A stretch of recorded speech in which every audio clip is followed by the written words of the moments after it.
लोकसभा चुनाव 2024 में कई नए और तेज तर्रार नेता संसद पहुंचे हैं, जिनकी हर तरफ चर्चा हो रही है। कई नेता पहली बार सांसद बने हैं, तो कोई जीतने का रिकॉर्ड बना रहा है। सुर्खियों में दलित समुदाय से आने वाले कुछ सांसद हैं। दलित पहचान की राजनीति करने वाली देश की सबसे बड़ी राजनीतिक पार्टी बसपा यानी बहुजन समाज पार्टी चुनाव में 0 पर सिमट गई। लेकिन दूसरे दलों से चुने गए दलित सांसदों की खूब चर्चा हो रही है। दलित सांसद सिर्फ आरक्षित सीटों से ही नहीं, बल्कि फैजाबाद जैसी सामान्य सीट से भी चुनकर आए हैं। इनमें कुछ ऐसे भी सांसद हैं जिनकी उम्र सिर्फ 25 से 26 साल की है। कुछ साल पहले भीम आर्मी बनाकर चर्चा में आए चंद्रशेखर आजाद अब सांसद बन चुके हैं। चंद्रशेखर ने उत्तर प्रदेश की नगीना सीट से बीजेपी उम्मीदवार ओम कुमार को 1.5 लाख से भी ज्यादा वोटों से हराया है। चंद्रशेखर आजाद समाज पार्टी काशीराम के राष्ट्रीय अध्यक्ष हैं। अपनी पार्टी से ही उन्होंने चुनाव जीता है।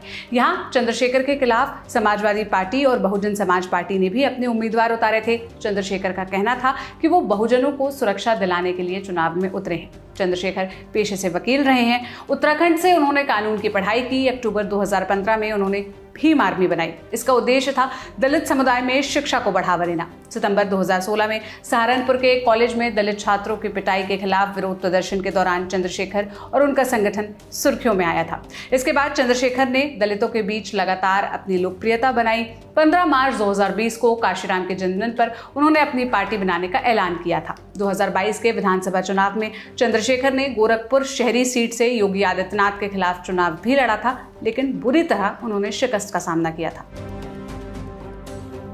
राजस्थान के भरतपुर से सांसद बनी संजना जाटव महज 26 साल की हैं। राजस्थान में घोषित उम्मीदवारों में सबसे कम उम्र की थी वे। संजना ने बीजेपी उम्मीदवार रामस्वरूप कोली को 51,983 वोटों से हराया। जीत के बाद कांग्रेस कार्यकर्ताओं के साथ गाने पर डांस करता हुआ उनका एक वीडियो सोशल मीडिया पर खूब वायरल हो रहा है। पिछले कुछ समय से संजना पार्टी के भीतर एक चर्चित चेहरा बनकर उभरी हैं। पिछले साल कांग्रेस के टिकट पर संजना ने अलवर जिले की कटमूर सीट से विधानसभा चुनाव भी लड़ा था, लेकिन सिर्फ 409 वोटों से वो हार गई थी। कटमूर से 4 बार के विधायक रहे बाबूलाल बैरवा का टिकट काटकर संजना को उतारा गया था। मीडिया रिपोर्ट्स की माने तो संजना कांग्रेस महासचिव प्रियंका गांधी की खास मानी जाती है। उनके लड़की हूँ लड़ सकती हूँ अभियान से संजना जुड़ी रही। विधायकी से पहले अलवर जिला परिषद का चुनाव भी उन्होंने लड़ा था, जहां वो वार्ड 29 से चुनी गई थी। उन्होंने 2019 में महाराजा सूरजमल ब्रिज यूनिवर्सिटी से ग्रेजुएशन किया। संजना के पति कप्तान सिंह राजस्थान में पुलिस कांस्टेबल हैं। शांभवी चौधरी इस बार चुनी गई सबसे युवा सांसदों में से एक है। उनकी उम्र 25 साल है। बिहार की समस्तीपुर लोकसभा सीट अनुसूचित जाति के लिए आरक्षित है। शांभवी पासी जाति से ताल्लुक रखती हैं। उनके पिता अशोक चौधरी बिहार सरकार में मंत्री हैं। अशोक चौधरी को मुख्यमंत्री नीतीश कुमार का करीबी माना जाता रहा है। शांभवी ने बिहार सरकार के ही सूचना जनसंपर्क मंत्री महेश्वर हजारी के बेटे सन्नी हजारे को चुनाव में हराया। उनको 1,87,000 वोटों से जीत मिली है। सन्नी हजारे कांग्रेस से जुड़े हैं। पटना के नोटरडेम एकेडमी से स्कूल की पढ़ाई के बाद शांभवी ने दिल्ली विश्वविद्यालय के लेडी श्रीराम कॉलेज से ग्रेजुएशन किया। दिल्ली स्कूल ऑफ इकोनॉमिक्स से मास्टर्स की डिग्री हासिल की। उनकी शादी बिहार के चर्चित IPS किशोर कुणाल के बेटे सायन कुणाल से हुई थी। सायन कुणाल भूमिहार जाति से ताल्लुक रखते हैं। चर्चा चली कि सायन खुद चुनाव लड़ना चाहते थे, लेकिन परिस्थितियां ऐसी बनी कि शांभवी को मैदान में उतरना पड़ा। अवधेश प्रसाद उत्तर प्रदेश की फैजाबाद लोकसभा सीट से समाजवादी पार्टी के अवधेश प्रसाद 54,567 वोटों से जीते हैं। उन्होंने इस सीट से 2 बार के बीजेपी सांसद लल्लू सिंह को हराया है। उनकी चर्चा इसलिए भी हो रही है कि यहाँ राम मंदिर निर्माण के बाद बीजेपी की जीत आसान मानी जा रही थी। अवधेश प्रसाद सपा के संस्थापक सदस्यों में से एक हैं। 9 बार विधायक रह चुके हैं। पिछले विधानसभा चुनाव में वो मिल्कीपुर से विधायक चुने गए थे। 78 साल के अवधेश प्रसाद अयोध्या में सपा का चर्चित दलित चेहरा हैं। फैजाबाद सामान्य लोकसभा सीट होने के बावजूद अखिलेश यादव ने एक प्रयोग के तहत अवधेश प्रसाद को उम्मीदवार बनाया। फैजाबाद से सपा का दलित चेहरा उतारने के बाद एक नारा दिया गया, अयोध्या में न मथुरा न काशी, सिर्फ अवधेश पासी। माना जा रहा है कि दलित उम्मीदवार के पीछे न सिर्फ दलित जातियां बल्कि कुर्मी जैसी OBC जातियां भी गोलबंद हो गई।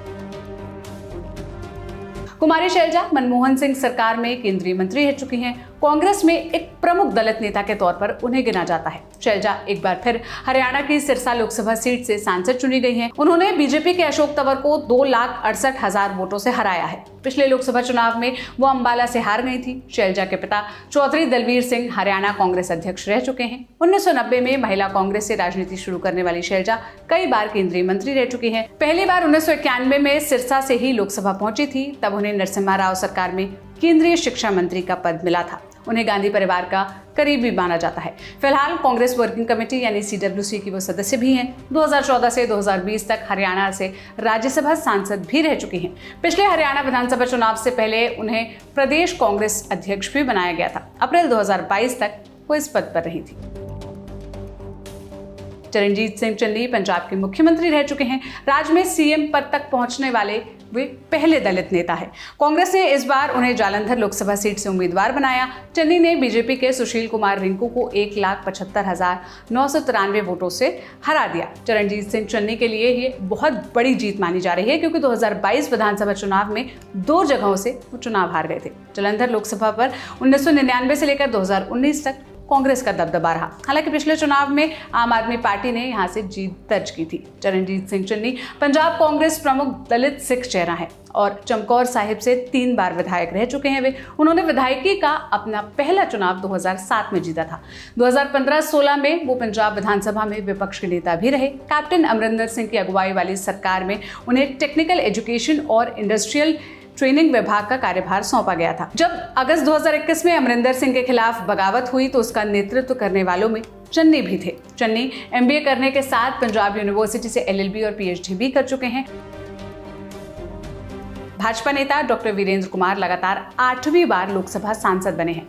मध्य प्रदेश की टीकमगढ़ लोकसभा सीट से उनकी ये लगातार 4थी जीत है। उन्होंने कांग्रेस के पंकज अहिरवार को 4,03,000 वोटों से हराया है। इससे पहले वीरेंद्र कुमार खटीक मोदी सरकार में अलग अलग विभागों की जिम्मेदारी संभाल चुके हैं। अभी वो केंद्रीय सामाजिक न्याय मंत्री थे। मोदी सरकार के पहले कार्यकाल में वो अल्पसंख्यक कल्याण और महिला एवं बाल विकास विभाग में राज्य मंत्री भी रहे थे। वीरेंद्र कुमार सागर की डॉक्टर हरि सिंह गौर यूनिवर्सिटी से PhD कर चुके हैं। पहली बार 1996 में वो सागर से ही लोकसभा पहुंचे थे। वहां से लगातार 2004 तक वो सांसद रहे। उसके बाद टीकमगढ़ से जीतते आए। लोकसभा में अनुसूचित जातियां यानी SC के लिए 84 और अनुसूचित जनजातियां यानी ST के लिए 47 सीटें आरक्षित है। यानी इन 131 सीटों पर उसी समुदाय के उम्मीदवार चुनाव लड़ सकते हैं। इन समुदायों से संसद में प्रतिनिधित्व बढ़ाने के लिए सीटों को आरक्षित किया गया था। इस तरह विधानसभा में भी इन समुदायों के लिए सीटें आरक्षित होती है। इस चुनाव में आरक्षित सीटों पर भारतीय जनता पार्टी को बहुत बड़ा झटका लगा है। 2019 के चुनाव में बीजेपी ने SC आरक्षित 46 सीटों पर जीत दर्ज की थी, लेकिन इस बार ये आंकड़ा 30 पर सिमट गया। वहीं अनुसूचित जाति यानी SC के लिए आरक्षित सीटों पर कांग्रेस के सांसदों की संख्या 6 से बढ़कर अब 19 हो गई है। इसी तरह अनुसूचित जनजाति माने ST के लिए आरक्षित सीटों पर भाजपा का आंकड़ा 31 से घटकर 26 पर पहुंच गया और कांग्रेस ने पिछले चुनाव में जीती गई 4 सीटों के मुकाबले इस बार 12 पर जीत हासिल की है। अब इस पूरे वोटिंग पैटर्न पर आप क्या राय रखते हैं और इन दलित नेताओं के बारे में आप क्या कहना चाहते हैं, हमें कमेंट बॉक्स में अपनी राय जरूर बताइएगा।